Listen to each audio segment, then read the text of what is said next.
If you're looking for a Shakespearean play of star-crossed lovers that isn't Romeo and Juliet, then today's work just might be for you. Today, I will be reviewing Antony and Cleopatra by William Shakespeare. Welcome to Spencer Reads Everything. I'm your host, Spencer Duncan, and today I'm taking a look at one of Shakespeare's plays that is relatively well known. I think most people at least recognize the name of it if they are not familiar with the play itself. This is one of Shakespeare's plays that is very much based on a well-known story. This play has the advantage of being based off of well-known individuals, and so I think most of the story in this play are familiar to people that may not know this play all that well. Most people know about Antony and Cleopatra. They know that Cleopatra had been married to Julius Caesar, and they know that Antony is going to take Julius Caesar's place after the death of Julius Caesar, and that is actually going to be something that leads to the final end of the Roman Republic and brings about the Roman Empire. And of course, that's all going to be wrapped up within this play. So let me go ahead and give you an act-by-act summary of what happens in this play. It starts out in Act 1 in Alexandria in Egypt, and Antony is going to find himself so incredibly infatuated with Cleopatra. And that's by design. She has actually done some things to try to appeal to him. And he is going to actually start to shirk some of his responsibilities. He's one of the three rulers of the Roman Republic. He is part of the Second Triumvirate. And when he does this, this is going to lead with real tension. So back in Rome, his other two members of this leading triumvirate, Octavius Caesar and Lepidus, are going to grow increasingly concerned that he is not there, he's not being fully involved, and that he seems to have this extended interaction with Cleopatra and a bit of an infatuation with Egypt. And Antony is going to learn that his wife, Fulvia, had died.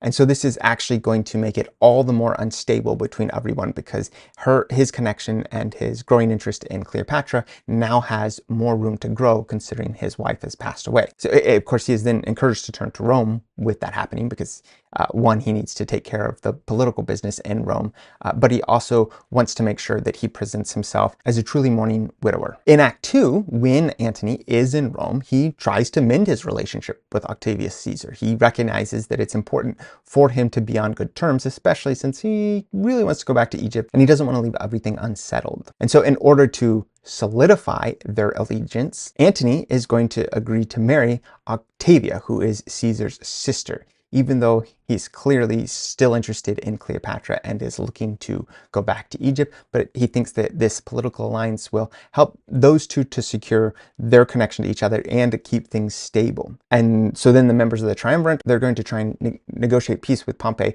but that's going to really just elevate the tensions, which had been high. And then back in Egypt, Cleopatra is going to find out that Antony had been remarried. She's going to be incredibly jealous, although she's going to convince herself that he still loves her. And that's going to be her approach to dealing with the fact that he had remarried already. In Act 3, Antony's marriage is clearly going to deteriorate. I mean, he is obsessed with Cleopatra. He wants to return to Egypt, and that is going to really cause problems in his relationship with Octavius Caesar. And Caesar has been consolidating his power, which had been leading to this open conflict between him and Antony. So Antony suffers several military defeats at Caesar's hands, but being encouraged by Cleopatra, he remains determined to fight.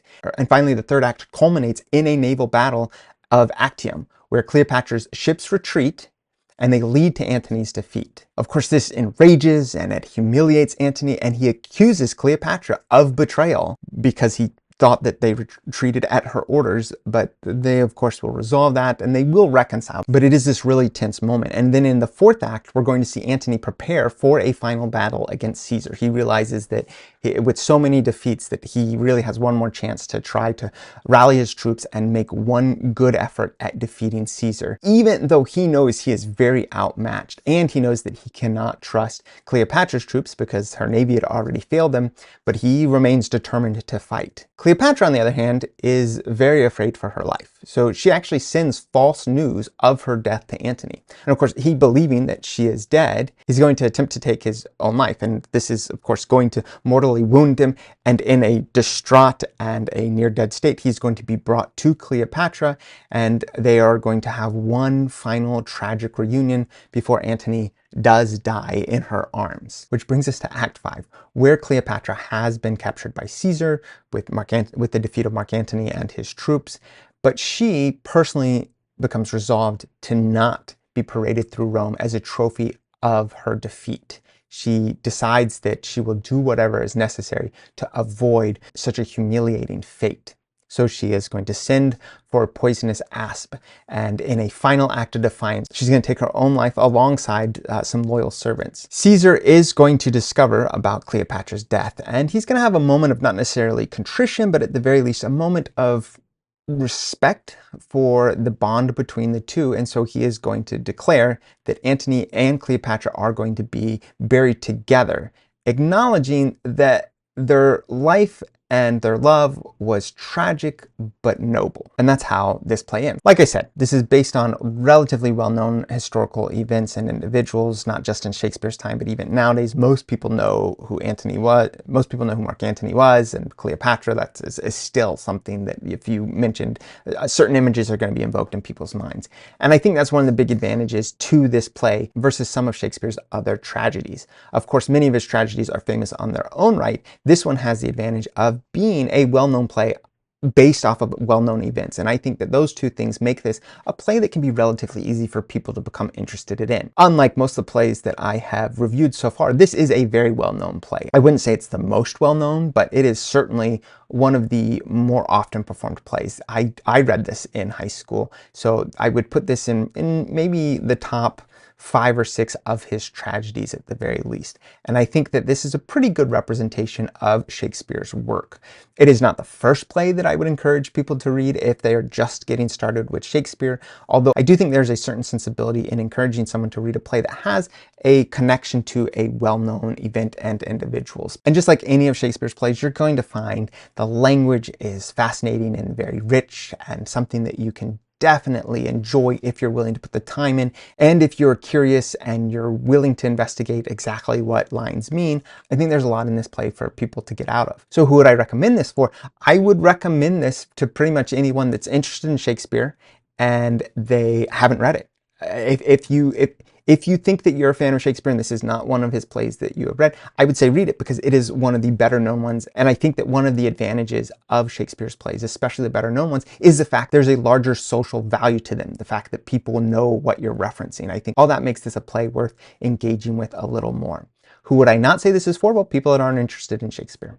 Or if you're not interested, maybe in his tragedies. I think those are reasons why you may not be interested in this.